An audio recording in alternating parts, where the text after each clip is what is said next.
Sir నమస్కారం. నమస్తే అండి. సార్, ఓణం పండుగ కేరళ వాళ్ళకి చాలా పెద్ద ఫెస్టివల్.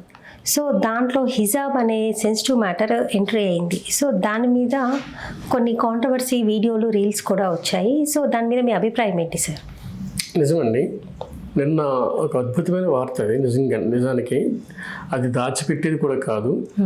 ఆధునిక భారతదేశం ఆహ్వానించాల్సిన వార్త అది. ఓకే. న్యూస్ ఏంటంటే, మీకు ముస్లిం సాంప్రదాయాల్లో మహిళలు హిజాబ్ వేసుకుంటారు. అది లేకుండానే బయటకు రారు ముస్లిం మహిళలు. అది వాళ్ళ గౌరవానికి ప్రతీక. అయితే కొంతమంది ముస్లిం యువత నిన్న వానంలో జనరల్గానే వానం డ్యాన్సులు చేస్తారు. వానం డ్రెస్ మీకు తెలుసు కదా, కేరళ సాంప్రదాయం. ఆ డ్రెస్ వేసుకొని వైట్ కలర్ బార్డర్ శారీతో డ్యాన్స్ చేయడం అనేది ఇలా కామన్. అది అయితే కొంతమంది ముస్లిం యువత ఏం చేశారంటే హిజాబ్ వేసుకొని కూడా ఆ నృత్యం చేశారు. కొంతమంది సాంప్రదాయ ముస్లిం మహిళలు ఒకరిద్దరు రీల్స్ చేశారు.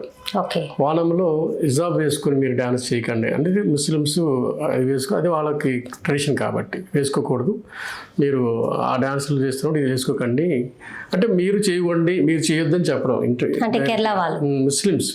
ముస్లిమ్స్ ఈ డ్యాన్సులు చేయొద్దని చెప్పడం. ఒక రకంగా చెప్పాలంటే వాళ్ళు చేస్తే ఇలా పెట్టుకోకుండా హిజాబ్ వేసుకోవద్దు అన్నది.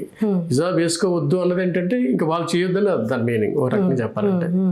అందుకు ఇప్పుడు టాపిక్ ఏంటంటే, కానీ అక్కడ ముస్లిం యువత వాళ్ళు స్వేచ్ఛని తీసుకొని మా ఇష్టం, మేము చేస్తాము, ఇది మన హక్కు, మా బాధ్యత, మేము హిజాబ్ వేసుకొని నృత్యం చేస్తామంటూ వందల వేల రీల్స్తో నిన్నంతా ముచ్చింది ఇచ్చారు నిన్న. అయితే ఇప్పుడు ఎవరైతే వీడియో చేశారో వద్దని చెప్పినా కూడా తర్వాత సారీ చెప్పేశారు ఆమె. అంతగా అది వ్యాపించింది. అంటే ఏంటి, ఇప్పుడు జనరల్గా కేరళ యువత ఏం చేసింది, ఒక హిందూ మతాన్ని అంటే కేరళ ఉన్న సాంప్రదాయ నృత్యాన్ని ముస్లిం ఉన్న ఏదైతే హిజాబ్ ఉందో ఈ రెండుని మిక్స్ చేశారు వాళ్ళు.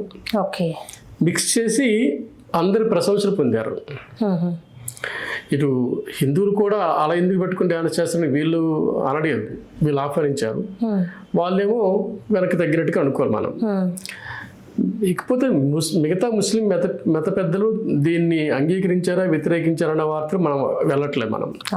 ఇది ముస్లిం మతానికి వ్యతిరేకమా కూడా మనం వెళ్ళట్లా. టాపిక్ అది కాదు. టాపిక్ ఏంటంటే రెండు మతాలు కలిసి చేసుకోవడమే ఇక్కడ టాపిక్. రెండు మతాలు కలిసి పండగ చేసుకున్నాయి. ఇప్పుడు మన దగ్గర కూడా మీకు చాలాసార్లు హిందూ పండుగల్లో కూడాను, వినాయక చవితిలో లేదా దసరాలో అనేక మంది ముస్లిమ్స్ జాయిన్ అవుతారు.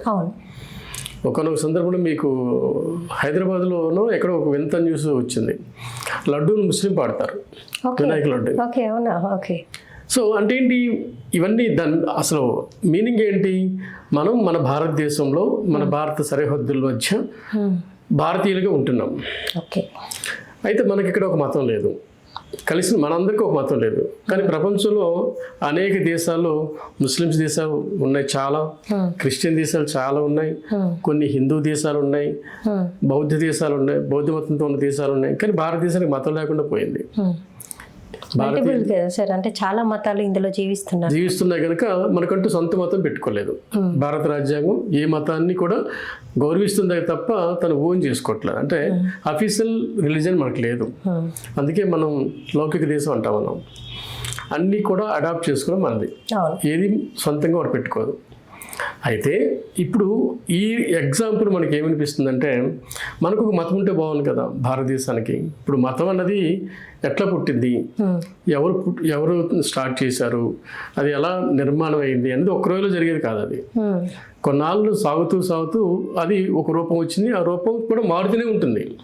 ఇప్పుడు హిందూ మతంలో ఒకప్పుడు మూఢనమ్మకాలు ఉన్నాయి, భయంకరమైన మూఢనమ్మకాలు ఉన్నాయి. ఇప్పుడు మూఢనమ్మకాలు తగ్గిపోయి కొత్త నమ్మకాలు చేరాయి. ఏమండి, అలాగే వివాహ వ్యవస్థ, హిందూ సాంప్రదాయం ప్రకారం వివాహ వ్యవస్థ ఎన్ని మార్పులు జరగట్లేదు, అలాగే గృహప్రవేశాలు ఎన్ని మార్పులు జరగట్లేదు.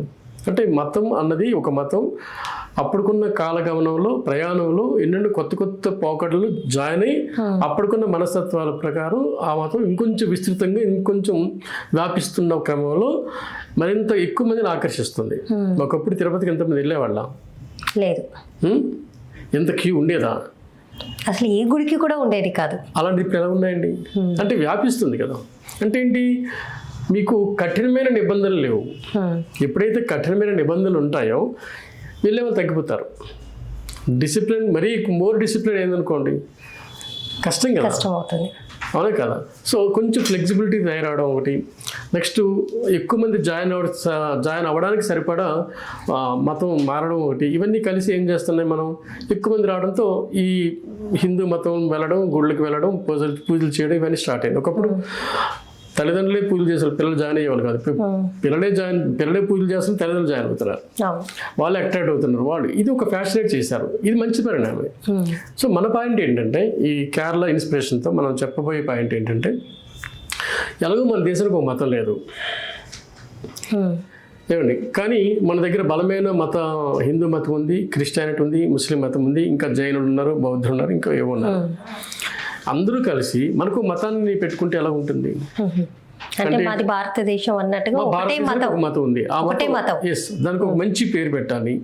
అన్ని మతస్థుల్లో ఉన్న సాంప్రదాయాలు, అన్ని మతస్థుల్లో ఉన్న అన్ని మతాల్లో ఉన్న అద్భుతమైన విషయాలు, అన్ని మతాల్లో ఉన్న సారాంశాలని, అన్ని మతాల్లో ఉన్న గొప్ప విషయాల్ని రంగరించి కొత్త మతం తయారు చేశారు అనుకోండి, ఒక కొత్త దేవుడు మనం తయారు చేసాం అనుకోండి. ఇప్పుడు క్రీస్తు పూర్వం 6వ శతాబ్దంలో బౌద్ధ మతం పుట్టిందంటారు. క్రీస్తు శకం 6వ శతాబ్దంలో ముస్లిం మతం పుట్టింది. అంతకుముందు ముస్లిమ్స్ లేరు కదా, మధ్యలోనే వచ్చింది కదా. మనిషి పుట్టుతో ఏ మతం లేదు కదండి, మనిషి పోతూ కూడా ఏ మతంతో కదా. సో నేనేమంటున్నానంటే, మనం కలిసి ఉంటున్నాము, కలిసి సహృద్భావంతో మలగదాము, సోదరభావంతో మలగదాము. అసలు మన కాన్స్టిట్యూషన్ ఏం చెప్తుంది? వీఆర్ ఇండియన్స్ అంటూ చెప్తుంది కదా. మేము భారతీయులము, సహోదరులము, సోదరి మనలము అని చెప్పుకుంటున్నాం కదా మనం. సో అలా చెప్పుకునే క్రమంలో మనమంతా ఒక అన్నదమ్ముల్లో కలిసి ఉండాలి అనుకుంటున్నప్పుడు మతాలుగా విడిపోయే కంటే కలిసి ఉండడం, ఒక కొత్త మతంతో మనం కలిసి ఉండి అందరు మెత్తపెద్దలు కలిసి భారతదేశానికి ఒక మతం ఉందా తయారు చేద్దాము, ఒక మంచి దేవుని తయారు చేద్దాము. అందరి దేవుళ్ళు ఆల్మోస్ట్ కలుపుతారు కదా చాలా మట్టుకు. ఒక మంచి దేవుని తయారు చేద్దాము, లేదా ఈ దేవుళ్ళని ఇంకో రూపంలో తీసుకొద్దాము అని వీళ్ళందరూ కలిసి ఒక కొత్త మతాన్ని, కొత్త పద్ధతుల్ని, కొత్త సాంప్రదాయాల్ని, అన్ని మతాల్లో ఉన్న గొప్ప విషయాల్ని అందులో మేళవించి ఒక కొత్త మతాన్ని తీసుకొస్తూ మనం అందరం కూడా దాంట్లో జాయిన్ అయ్యామనుకోండి, మత విద్వేషాలు ఉండవు, మత వైషమ్యాలు ఉండవు, మత కలహాలు ఉండవు, మత దోపిడీలు ఉండవు, మత మోసాలు ఉండవు. ఏమండి, దాని మించి ఒక సౌహృద్భావ వాతావరణం ఉంటుంది. అన్నిటికంటే మించి వీళ్ళు ముస్లిమ్స్, వీళ్ళు క్రిస్టియన్స్, వీళ్ళు హిందూస్, మనం కాదు, మనం వేరు, ఈ వాదన, ఈ విభేదాలు, ఈ గొడవలు ఇవే ఉండవు కదా. ఏ కలహాలు ఉండవు అంటారు. ఈ కలహాలు ఉండవు చెప్పాలంటే అసలు ఏ గొడవలు ఏవి ఉండవు. అంతే కదా. సో అప్పుడు ఏమవుతుంది, వీళ్ళ మధ్య కుటుంబ వ్యవస్థ విస్తృతం అవుతుంది. మతం అంతా ఒకటే కదా. ఇప్పుడు వాళ్ళు పెళ్లి చేసుకుంటారు, వీళ్ళు పెళ్లి చేసుకుంటారు కదా. ఇప్పుడు మతాతీత పిల్లలు కావు కదా, అప్పుడు కులాతీత పిల్లలు ఉండవు కదా అప్పుడు. సో ఒక విస్తృతమైన భావంతో మనం భారతదేశానికి అంతా కొత్త మతంతో తయారై చేయగలిగితే, ఇది ఒక పద్ధతిగా స్టార్ట్ చేయి కనీసం 100 ఏళ్ళకి లేదా 200 ఏళ్ళకైనా ఒక కొత్త మతం ఏర్పడితే ఇక ఒక అద్భుతమైన భారతదేశం ఏర్పడుతుంది కదా. ఈ కేరళ ఇన్సిడెంట్ నాకు అనిపిస్తుందండి.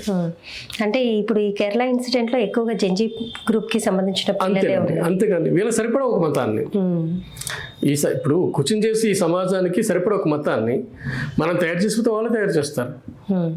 రేపొద్దున్న వాళ్ళకి కావాలన్నట్టుగానే అందరూ కలిసి అన్ని మతస్థుల్లో కూడా యూత్తో తయారయ్యి వాళ్ళు కొత్త మతం తయారు చేసుకుంటారు. ఓకే, ఒక కొత్త రాజ్యాంగం తయారు చేసుకున్నట్టుగానే కొత్త మత గ్రంథాలను తయారు చేసుకుంటారు.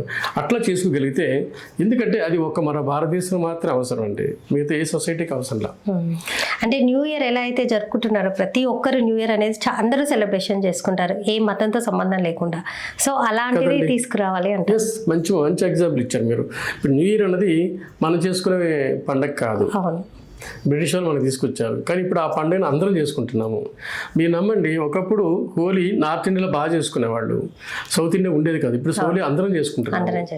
ఏమండి, ఇంకో మీకు విషయం తెలుసో లేదో, స్కూల్స్లో క్రిస్మస్ ఎలా చేసుకుంటారంటే అందరి పండుగలో చేసుకుంటున్నారు. పిల్లలందరూ హిందూ పిల్లలు లేదు, క్రిస్టియన్ పిల్లలు లేదు, ముస్లిం పిల్లలు లేదు, పిల్లలందరూ ఇది హ్యాపీ క్రిస్మస్ అని తయారైపోయి చెప్పుకుంటారు, అవును. చేసుకుంటారు. ఇలాగనమాట. అంటే మనకేంటి కామన్ పండుగలు అయిపోతాయి ఇవన్నీ. అందులో మనకి క్రిస్టియానిటీ వచ్చేస్తుంది, అందులో మనకి హిందూ పండుగలు వచ్చేస్తాయి, అందులో మనకి ముస్లిం పండుగలు వచ్చేస్తాయి, మన ఉమ్మడి పండుగల్లో ఉమ్మడి మతంలో. అట్లా ఏదైనా చేయగలిగితే ఇది ఒక పిచ్చితనం అని కాకుండా, ఇది ఒక వెర్రితనం అని కాకుండా, ఇది ఒక ఆలోచనగా తీసుకొని ఒకవేళ అట్లాంటి కోణంలో మనం ఒక విస్తృతమైన సోదరభావంతో కలిసిమెలిసి ఉండగలిగిన పద్ధతుల్లో ఒక మంచి మతాన్ని ఒక మత పెద్దలందరూ కలిసి కూర్చొని ఒక కొత్త వరవడితో స్టార్ట్ చేస్తే ఈ జంజీ దాన్ని ఆహ్వానిస్తుంది అనడానికి కేరళదే ఒక ఎగ్జాంపుల్. ఓకే, ఏమండి, అది నా ఉద్దేశం. చూద్దాం. Okay sir. యాక్చువల్లీ అయితే నిజం చెప్పాలంటే పక్షులకి జంతువులకు అసలు ఎలాంటి మతాలు కూడా ఉండవు. సో మనుషులకి ఎందుకు ఈ మతాలు ఉన్నాయి అంటే వాళ్ళ వృత్తిని బట్టి మతాలు వచ్చాయి ఏంటి అనేది కూడా కరెక్ట్గా చెప్పలేము. మతం అనేది చాలా సెన్సిటివ్ మ్యాటర్ కాబట్టి ఇది జనాలు మార్పుతోటి మైండ్ సెట్ తోటి పాజిటివ్గా ఆలోచించి మీరు అన్నట్టుగా ఆ పాజిటివ్ అంటే మీరు అన్నట్టుగా మతం లేకుండా అన్ని అందరూ ఒకేలాగా ఆలోచించుకుంటూ పోతే చాలా బాగుంటుంది. అది రావడానికి మనం 100%. ఎందుకంటే మనకి ఇప్పుడు మనకు అనేక సినిమాల్లో నీ రక్తం నా రక్తం అని సినిమా డైలాగ్ ఉన్నాయి. అరే తేడాలు కూడా లేవు కదా సార్, అందరికి 2 చేతులు 2 కాళ్ళు అంతే కదా. గ్రూప్స్ ఉన్నా రకరకాల ఇవి ఉన్నా ప్లేట్లెట్స్ ఉన్నా రకరకాల అవన్నీ సైన్స్ సంబంధించింది. సో సైన్స్ పరంగా మనం ఒకటే కదా. మధ్యలో వచ్చిన మతాన్ని మనల్ని విడగొట్టకుండా, మనల్ని వేరు చేయకుండా, మనల్ని మధ్య విభేదాలు సృష్టించకుండా ఒక కొత్త మతం ఇది ఒకటి మీరు నమ్మండి. ఇది ఇలాగే ఉంటే ఇలాగే ఉంటుందండి. ఎక్కడికి కలం. ఇప్పుడు మీరు చాలా ఇప్పుడు కొంతమంది ఆర్ఎస్ఎస్ వాదులు, మరి కొంతమంది విశ్వ హిందూ పరిషత్ వాళ్ళు ఒక రకమైన బాధతో మాట్లాడుతుంటారు. ఏంటంటే కుటుంబ నియంత్రణ మన మధ్య ఉంది, ముస్లిమ్స్ కుటుంబ నియంత్రణ లేదు, వాళ్ళ పాపులేషన్ పెరిగిపోతుంది, మన పాపులేషన్ తగ్గించుకుంటున్నాము, రేపొద్దున కొన్ని సంవత్సరాల తర్వాత వాళ్ళ జనాభా పెరిగిపోతుంది భారతదేశంలో, అప్పుడు భారతదేశం స్థితిగతులు ఎలా అయిపోతాయి, మరొక పాకిస్తాన్ అయిపోద్ది అన్న ఒక ఆందోళన, భయం కనిపిస్తుంది. సో అదొకటి. ఇంకో పక్కనేమో కుటుంబ నియంత్రణ ఎక్కువ మంది సౌత్ ఇండియన్స్ పాటిస్తారు, నార్త్ ఇండియన్స్ పెద్దగా పాటించరు. సో సౌత్ ఇండియా పాపులేషన్ తగ్గిపోతుంది, నార్త్ ఇండియా పాపులేషన్ పెరిగిపోతుంది.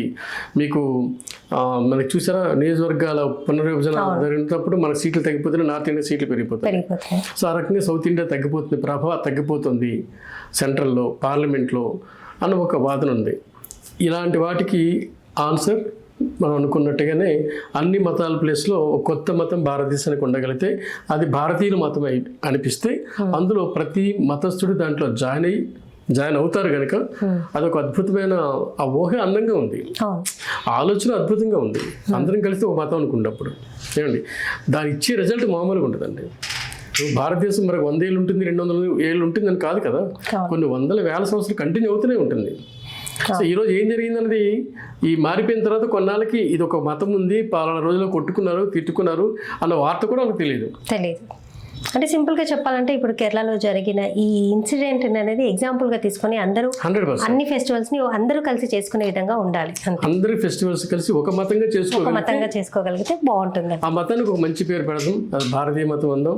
కానీ ఈ పేర్లు కాకుండా కొత్త మతం, అందులో అన్ని సాంప్రదాయాలు అన్ని మతాలు గౌరవించేటట్టుగా చేద్దాం. అది నా ఉద్దేశం. ఓకే సార్, నమస్తే. Thank you.